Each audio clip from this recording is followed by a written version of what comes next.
Assalamualaikum warahmatullahi wabarakatuh.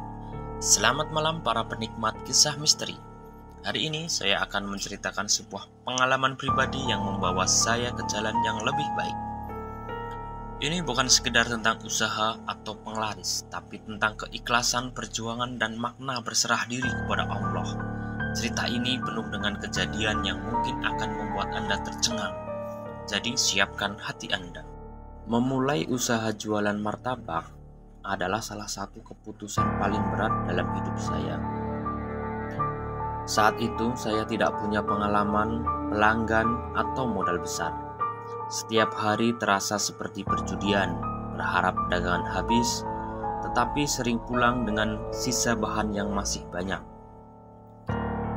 Kondisi ini berlangsung selama berbulan-bulan.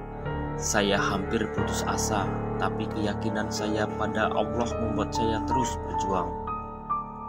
Namun, ada satu titik di mana saya merasa sangat lelah ketika seorang teman datang dan berkata, "Kalau mau jualan lancar, coba ke Ustadz yang bisa kasih penglaris." Saya mulai goyah.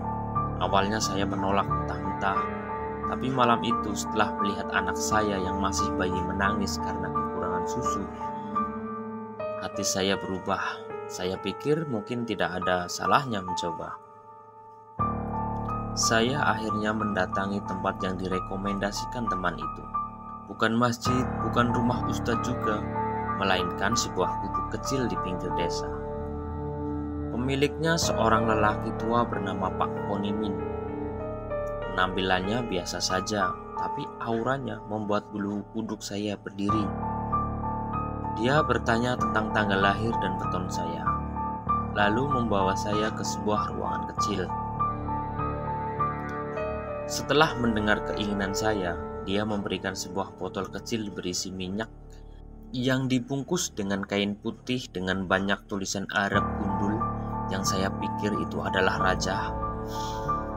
"Cukup taruh di tempat usaha dan jualanmu akan habis," gitu kata Pak Ponimin. "Ada satu syarat yang harus saya patuhi, mengganti minyak itu setiap malam Jumat Kliwon." Rasa penasaran mengalahkan logika saya. Saya pun membawa botol itu pulang dan langsung menggunakannya. Keanehan terjadi. Malam pertama saya menggunakan penglaris itu, dagangan saya laris manis. Bahkan ada pelanggan yang sampai antri. Tapi ada sesuatu yang aneh. Bau melati menyengat tiba-tiba muncul di sekitar gerobak saya. Pelanggan tidak menyadarinya, tapi saya merasa sangat terganggu. Malam itu juga saat menghitung hasil jualan, saya mendapati uang itu habis entah kemana, seperti tidak memiliki arti. Hari demi hari dagangan terus habis, tapi hati saya merasa tidak tenang.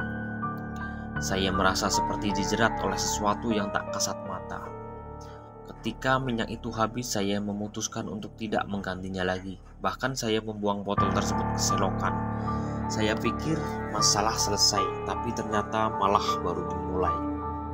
Malam setelah saya membuang botol penglaris itu, anak saya mulai menangis. Bahkan menangis histeris tanpa alasan. Suaranya seperti sedang ketakutan. Bukan tangisan biasa. Semua orang rumah panik.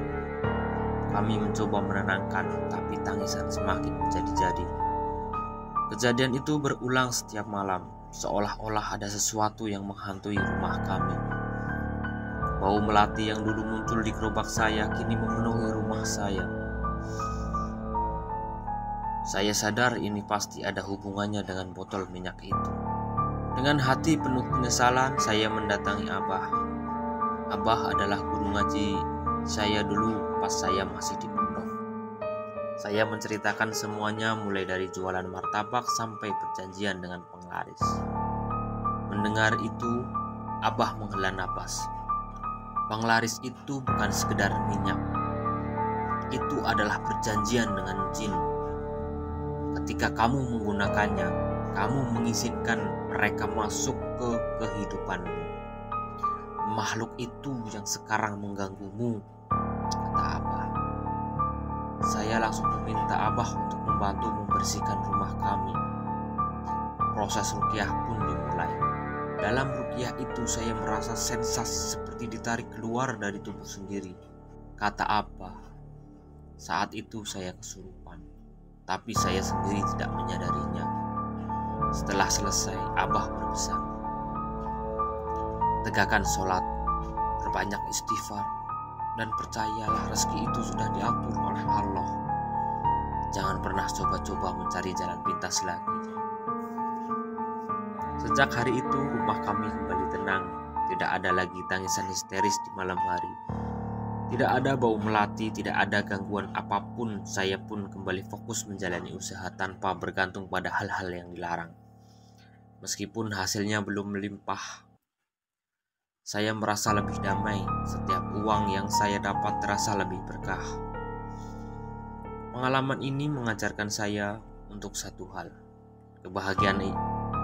Kebahagiaan itu tidak datang dari larisnya dagangan atau banyaknya uang, tapi dari ketenangan hati dan keberkahan dalam hidup.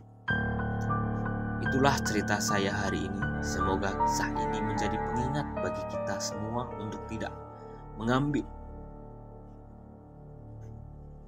Semoga kisah ini menjadi pengingat bagi kita semua untuk tidak mengambil jalan pintas yang salah dalam mengejar rezeki.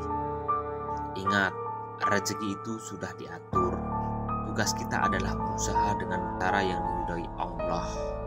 Jika Anda merasa cerita ini bermanfaat, jangan lupa untuk like, share, dan subscribe channel ini agar lebih banyak lagi yang bisa mendapatkan pelajaran. Sampai jumpa di cerita berikutnya. Wassalamualaikum warahmatullahi wabarakatuh.